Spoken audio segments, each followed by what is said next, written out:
Toda investigación empieza por una definición. Nosotros no podemos sacar estadísticas y no podemos sacar investigaciones si no antes definimos para qué queremos la investigación y cuáles son las variables a demostrarse. En el caso de Comir sacó esta investigación a partir de definir primero cuál era la caída en ingresos, cuál era la caída en empleos y sus posibles recuperaciones para el 2021. Sin embargo, también dentro de las definiciones están quiénes van a responder.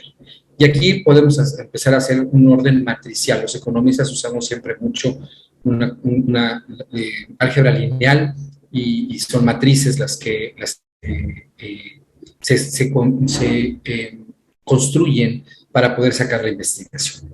Sin embargo, la matriz nos puede decir que en las columnas podemos encontrar los subsegmentos del mercado y en los renglones podemos encontrar las áreas geográficas del país. Esto significa que no a todos en la cadena de valor les fue igual. Por ejemplo, ese mismo estudio menciona que en la parte de la industria, los subsegmentos, los subsectores que peor les fue, entre comillas, fue, por ejemplo, a los constructores de stands. A ellos les fue muy mal. A los meeting planners, sobre todo los que no tenían cuestiones tecnológicas. Les fue más mal que al promedio. Y también ese mismo estudio menciona que los que menos mal les fue son a las oficinas de gobierno, en particular a las OCBs y secretarías de turismo. ¿Por qué? Porque obviamente dependen de un presupuesto, el presupuesto se recortó, sin embargo los recortes no vinieron a personal, sino vinieron a algunas de las inversiones que hacían ellos. Entonces, si te fijas, el impacto es diferenciado dependiendo de la actividad y también del área geográfica. No en todas las entidades del país les fue igual. Obviamente a las entidades donde hay una actividad más turística les fue más mal que a entidades donde es menos turística. ¿Por qué? Pues básicamente porque lo más prohibido en un momento dado de la pandemia fue viajar. Lo segundo fue reunirse.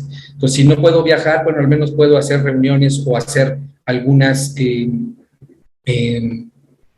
transmisiones vía remota desde una ciudad sede, que normalmente las capitales intelectuales y de negocios se vieron menos perjudicadas que las ciudades netamente turísticas. En particular Ciudad de México, Guadalajara y Monterrey, que es donde surge la mayoría de las cuestiones intelectuales y los grandes corporativos. Nomás en la Ciudad de México está cerca del 60% de los corporativos de todo el país, pues evidentemente ahí las reuniones se siguieron celebrando de una manera virtual al principio e híbrida al final del 2020. O sea, la Ciudad de México, la industria de la Ciudad de México les fue menos mal, en particular, que a las ciudades muy turísticas. Entonces, depende mucho, repito, del subsegmento de mercado y de la zona geográfica de la que se está hablando. También, y muy importante, en ese estudio se menciona la actuación de los diferentes gobiernos federal y municipal, y también hay una clara distinción entre los gobiernos que mejor afrontaron la pandemia que las de otras localidades, ¿no? Entonces, también depende de qué también se enfrentó la pandemia por parte de la localidad. Como vemos, estamos hablando ya de cosas multidimensionales, en este caso son 3 dimensiones: subsegmento, área geográfica y la forma en la que el gobierno y la iniciativa privada afrontaron la pandemia y afrontaron la crisis. Inclusive hay algunas empresas que se diversificaron. Conozco perfectamente recintos que al no tener, por ejemplo, eventos, se establecieron como autocinemas, por ejemplo. Otros que empezaron a dar comidas a domicilio. Hoteles que empezaron a tener oficinas virtuales para trabajarse ahí y clases para niños separados o con sus familias, pero en lugares totalmente abiertos. Entonces, también hubieron muchas empresas que sí diversificaron y que pudieron encontrar salida ante la crisis. Entonces, ya nos volvimos mucho más multidimensionales, ya llevamos 4 dimensiones diferentes. Una tiene que ver con, repito, subsegmento del mercado, otra tiene que ver con área geográfica, la tercera dimensión tiene que ver con la actuación del gobierno y la iniciativa privada en términos de políticas públicas y gobernanza, y la última tiene que ver con la creatividad de cada empresa para poder salir adelante. Entonces, estamos hablando de al menos 4 dimensiones diferentes en las que podríamos decir a que a uno les fue mejor que a otros. si hacemos ciertos cálculos, nos damos cuenta que esto equivale más o menos, o sea, la absorción, si vemos la caída del 58 y de los ingresos y la caída del 30 y tantos del empleo, vemos que el diferencial representa en meses del año 3. ¿Qué es 3 meses? ¿Qué significa esto? Que muchas empresas decidieron mantener a su personal esencial, aún a pesar de que los tuvieron varios meses sin hacer pues, prácticamente nada, en sus casas, guardaditos, como todos debimos haber estado, y preferían pagar los salarios en lugar de recortar al personal o quitarlos, porque todo el mundo sabía que iba a haber después una recuperación. Cuando tú mides que tienes personal esencial, pues mejor tus ahorritos los gastas en mantener a tu personal aunque no tengas ingresos, porque sabes que en el futuro va a haber una recuperación y vas a necesitar recontratar al personal. Entonces, la mayoría de lo primero que se recortó pues, fue al personal eventual. Lo segundo, al personal no esencial y al final la gente que se quedó con el personal esencial. Lo que decía de los 3 meses es porque al final de cuentas cuando tú despides a una persona tienes que pagarle 3 meses más 20 días por año y entonces si vemos el valor de la estadística nos queda que exactamente son 3 meses el bache de gasto que absorbió, de gasto en empleo que absorbió la empresa para poder solventar su eventual recuperación meses posteriores. También es importante que mencionemos que muchas industrias, sobre todo la hotelera, funcionó a partir de días solidarios y recortes de ingresos a partir de este mecanismo de días solidarios, que no todas las industrias o no todos los subsectores o parte de la cadena de valor lo tienen.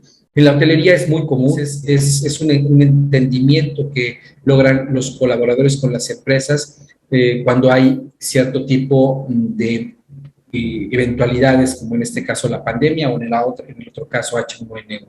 Entonces, se puede haber mantenido al empleo, pero no necesariamente se mantuvo el gasto en salarios para los colaboradores, sobre todo en algunos segmentos donde es muy acostumbrado el tema de los días solidarios.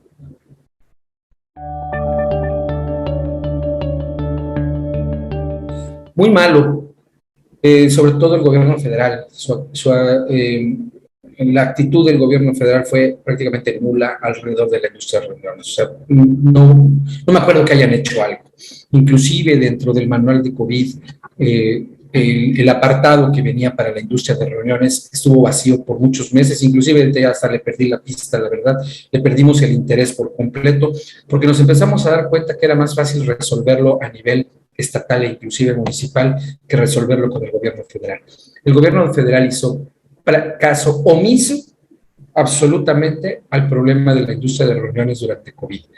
Y la prueba fehaciente es esa. El manual donde viene las prácticas COVID para el sector turismo, el apartado de industria de reuniones estuvo vacío y tal vez lo siga estando hasta este momento. Entonces, con eso nos damos cuenta que tuvieron absoluto desinterés. De repente por ahí empezaron a mostrar algo de interés a finales a principios de este año, sin embargo, finalmente no se logró mucho alrededor de esto. Creo que más tuvieron que ver los gobiernos estatales, municipales, hubieron gobiernos ejemplares verdaderamente que entienden bien la industria de reuniones, pero aquí viene otra cosa, a ver, vamos a tratar de ser también reflexivos nosotros y también autocríticos. El verdadero valor de la industria de reuniones, Bere, está en el impacto social, intelectual y de negocios, en el impacto humano que tenemos cuando nos reunimos. Y sin embargo, ¿cuándo hemos medido eso, Bere? No lo hemos podido ver y a nadie le interesa medirlo. Por ejemplo, saber del conocimiento que tiene cualquier profesional, cuánto se generó en un congreso, cuánto en aulas, cuánto en un diplomado, cuánto en esto, el otro, y nos podremos dar cuenta que el gran grado de desarrollo se tiene en los congresos. La gran parte de las negociaciones, valga la redundancia, en los negocios, en los ambientes de negocios, se tienen durante expos, durante congresos. Y eso no lo hemos podido ni medir ni vender. ¿Por qué? Porque no lo hemos sabido definir. No hemos sabido definir que el verdadero valor de la industria de reuniones no está en la derrama económica, sino está en todos los las situaciones intelectuales, el crecimiento, el desarrollo social. Y mira, increíblemente este gobierno llegó con la bandera de que la economía no era importante y que el PIB no era importante y que de todo eso no era importante, lo importante era el desarrollo. Estábamos o tenemos ahí, nos están, al gobierno, al menos en el papel, que más puede hacerle caso a que nuestra industria de reuniones es desarrollo social, desarrollo intelectual y desarrollo de negocios antes que el simple derrama económica. Lo voy a demostrar con unos cuantos números. Con unos cuantos números. ¿Sí? ¿Cuántas empresas hay en la industria de reuniones? No pasan de 4,500. ¿Cuántos eventos hay en México? 300,000. O sea, estamos hablando de que hay muy pocas empresas y hay muchísimos eventos. Segundo número importante. ¿Cuántas personas, cuántos empleados tiene la industria de reuniones? En el mejor año, que fue el 2019, eran 1,117,000 empleados. ¿Cuántas personas participan en congresos, convenciones y eventos? 39 millones. O sea, 39 veces más gente beneficiada por asistir a un congreso, asistir a una exposición, que por trabajar en la industria de reuniones. Y sin embargo, nosotros queremos seguir vendiendo que somos empleo. Pues sí, son empleos. Se nos quedan viendo y nos dicen, sí, son empleo. Ya, son empleo. Por supuesto que son empleo. Lo que no les hemos vendido es eso. 39 millones de personas van a eventos. Hay 300,000 eventos al año. Eso es lo que no hemos sabido vender. Por eso no nos pelan. Por eso las autoridades también nos obvian. Pues, ¿qué importancia tiene? Pues son empleados. Bueno, que los desempleamos y les damos, los ponemos ahí de ninis, ¿no? Y todo el mundo contento. No hemos sabido y no ha habido un líder en la industria de reuniones que diga, vamos a aumentarle los beneficios de una manera medida y contundente.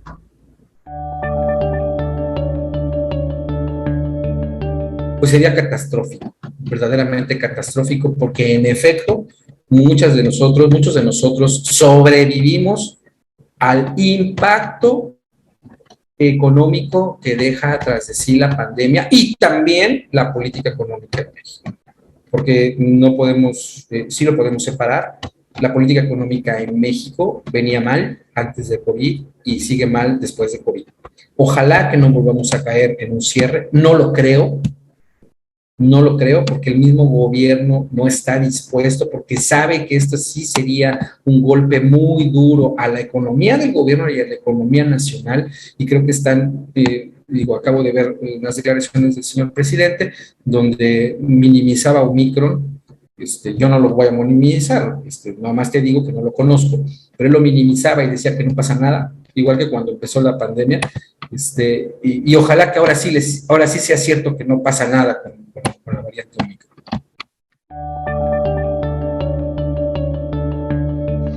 Creo que es de recuperación plena. El 2022 lo veo muy creciente. De hecho, este fin de año está siendo ya de una recuperación impresionante. Hay algunos que a lo mejor me están esperando y dicen, es cierto, yo todavía no tengo clientes. Bueno, pues hay que buscarlos, porque sí los hay. La gente ya está empezando a movilizarse, solo que ahora hay que tener cosas nuevas, hay que tener innovaciones. Alguna vez también en algunos seminarios les he platicado la historia de las pandemias. Después de una pandemia, las cosas cambiaron a nivel cultural, y no significa cultural a que ahora damos los buenos días y a que todos somos buenas gentes, etcétera, etcétera, sino hay cambios rotundos en la cultura universal, en la forma de hacer las cosas. Creo que la absorción de la tecnología es fundamental. Si un meeting planner, un PCO, un recinto, un hotel no mete tecnología a sus servicios, está condenado a quedarse rezagado aún después de la pandemia. Porque todos nos acostumbramos ya a los eventos híbridos. Todos le dimos ya las ventajas a los eventos híbridos. Estoy seguro, y lo platicaba precisamente en el seno de Comir cuando preparábamos el congreso de nuestras reuniones de la Riviera de Manta, Acapulco, que me decían, es que en el futuro, si un evento era de 500, ya no va a volver a ser de 500, van a bajar a 100. Y decía yo, no. En un futuro cercano sí, pero en un futuro van a ser 500 y además van a haber 3,000 conectados. Pero, ¿qué tiene que haber en esta? Porque la gente se va a tener que seguir reuniendo, a la gente le gusta reunirse. Una de las cosas por las cuales el ser humano es una especie dominante es porque somos gregarios. Trabajamos en equipo y nos gusta reunirnos, tocarnos, vernos, abrazarnos, estar ahí frente a frente. No es lo mismo hacerlo de esta forma que estar frente a frente. Entonces, esa naturaleza no la van a cambiar ni ahora ni nunca. En todas las pandemias hubo esto mismo que está viendo y hasta peor, porque hubieron mucho más muertes. Cuando terminó la pandemia, otra vez volvimos a las mismas, a reunirnos, a volver a estar juntos, a estar en masa. Entonces, no tiene por qué ser diferente. Los eventos van a volver a ser de los mismos tamaños y hasta más grandes, porque ahora tienen la gran ventaja de lo virtual, en este caso híbrido.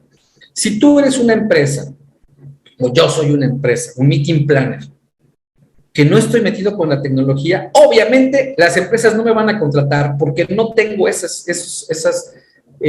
soluciones que sí tienen otros. Entonces, no a todos nos va a ir bien o no a todos nos va a ir igual.